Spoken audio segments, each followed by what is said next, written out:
Let us be glad, let us be grateful that we have music around us.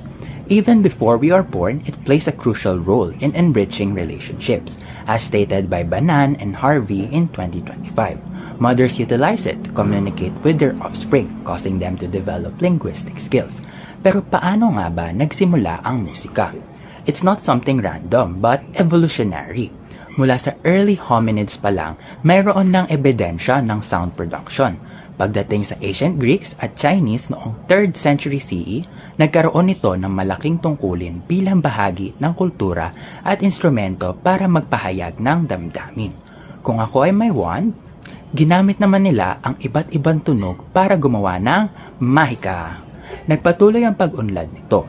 Sinabi ni Boethius na both psychology and physiology ang nakikinabang pag nakikinig o nakikisabay tayo sa mga tugtugin. Sinuportahan pa ito nila Alexander and Wilhelm sa kanilang praise na man is a singing species. Fast forward tayo sa 1900s. According to Durkheim, 1912, through songs we can unite with others, a term he described as collective effervescence. Dahil na rin sa mga naging findings na ito, nagkaroon ng idea ang mga psychologists na i-integrate siya sa therapy noong 1944. Now, music therapy can be divided into two. Active, wherein clients act as producers or composers, and passive, which is limited to taking music as it is. Glissando, is it true that the ears are not the only areas involved as we listen? Yes, I mean, a lot is going on behind the scenes, starting with the most obvious, our brain. Because of it, we have the capacity to associate songs with things or persons. For example, you have an OST for your ex or crush. The auditory cortex deals with the raw stimuli and facilitates organization. Paano natin naaalala yan, yung tinatawag nating LSS? That becomes possible because of the limbic system and hippocampus. We can remember how it sounds, what the lyrics are, and how we felt during the experience. Kapag masaya yung pinapakinggan natin, the nucleus accumbens in ventral striatum becomes responsible. Pero hindi pa dyan nagtatapos ang kwento ng awesomeness. Nabanggit ni Yassar 2024 na different genres equal to different region activated. If we hate what we are listening to, amygdala is affected. Kapag opposite naman or gusto natin yung kinoconsume, health gyrus is in control. The research also found out that motor cortex and cerebellum enables us to improvise or follow its choreography. So if there are no further questions, I'm gonna go.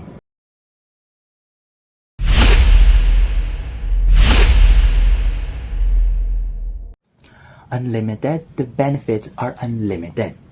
I'm Elfidel at samahan niyo akong lumipad at i-defy ang misconceptions. Nakikita niyo ba tong walis? Itong gagamitin natin para makarating sa kaalaman. What is this feeling? My pulse is normal and my mind is relaxed. According to Darkey et al.'s 2022 study on classical music and Yassar 2024, the human body benefits from simple acts like listening to music. It resulted in healthier blood pressure, heart rate, and even affect. Dagdag pa rito, nakita ni na Matsiorinis and Kowelsch noong 2022 na neurons undergo a transformation for the better called neuroplasticity, affecting anterior hippocampal formation as well. Walang maiiwan, including neurotransmitters like oxytocin, serotonin, and dopamine. Dahil yung latter ay hindi stored excessively, nagkakaroon ng improvement sa holistic health and well-being of a person. Nair et al. 2021 says that genes like FOXP2 and MIR132 ay naimpluwensyahan ng music.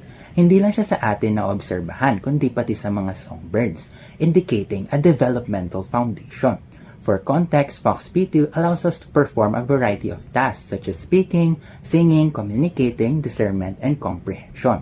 On the other hand, MIR132 is involved in the trajectory of tau proteins. Because of this function, it is considered advantageous for neurodegenerative cases. Ayan, para na tayo nagbabasa ng grammary kasi complex na yung mga terms. Sana hindi pa kayo inaantok. Pero alam nyo ba na ang music ay makakatulong to acquire comfortable sleep? Research by Petrovsky 2021 claims that it could fight conditions like insomnia, apnea, and other related conditions.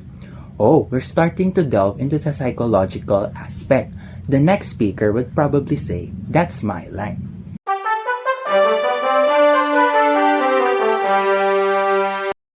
I love helping others, kaya nandito na naman ako. Through the act of listening, we could lesson on healthy feelings and live in the moment. Wang and Lee, 2021. It serves as a reminder that we should not fixate on problems nor depend excessively on medication. Therapy should not always be associated with financial burdens.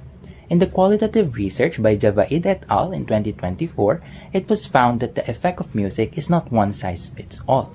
It can be the key towards relaxation and flourishing of serotonin, but could also serve as the avenue where people could feel and let go of all of their hard feelings. Thus, it can be said that the pattern is cohesive with what one is going through. 78% valued music and recognized it as vital in every day. They were able to discover people with similarities to them, feel empowered, be empathetic, and become less lonely. Just like a domino effect, no? But this one is good, like me. So, the music we consume also influences our performance and personality. In the same study, there was an argument that it is not a distraction in terms of academics and organizations. Integrating songs while doing tasks, lessons, strategic rapport building among counselors, and uniting community could turn purpose into a reality.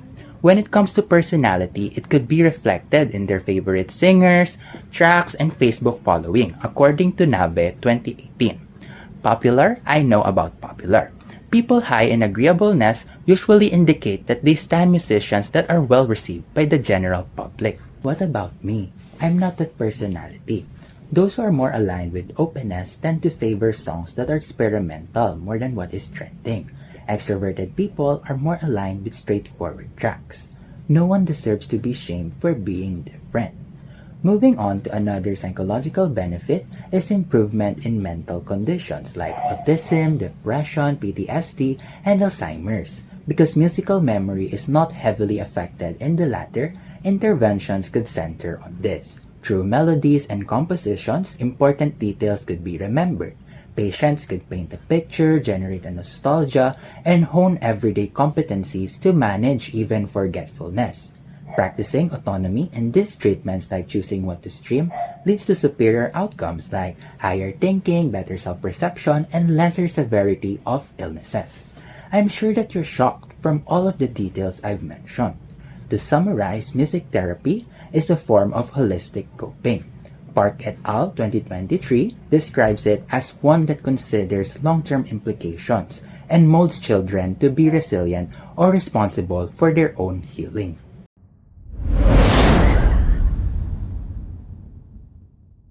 Bago ako tumungo at mag-listen sa sheets, may mga trivia lang ako na gusto kong ibahagi. One short song could lead to competencies. The earlier the consumption of music, the better the outcomes. It was proven through different scans, MRI, EEG, etc. that children were able to experience growth in their linguistic, analytical, intrapersonal, and interpersonal areas of development. Matuturing natin siya na worthy investment.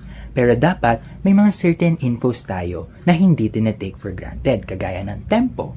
Literature states that 60 to 80 beats per minute is associated with peacefulness. Another shocking discovery is about karaoke and playlist. Regardless if sintonado ka man o hindi, sing your heart out. It could have positive effects on your mental health. Personalization of playlists is not just a promotional strategy from streaming platforms. Petrovsky 2021 states that even those who are old age started viewing sleep as not burdensome anymore because of listening to their favorite hits for less than an hour. Something has changed within me. Hopefully, ganun din siya sa inyo. Remember, music could prevent people from being sick.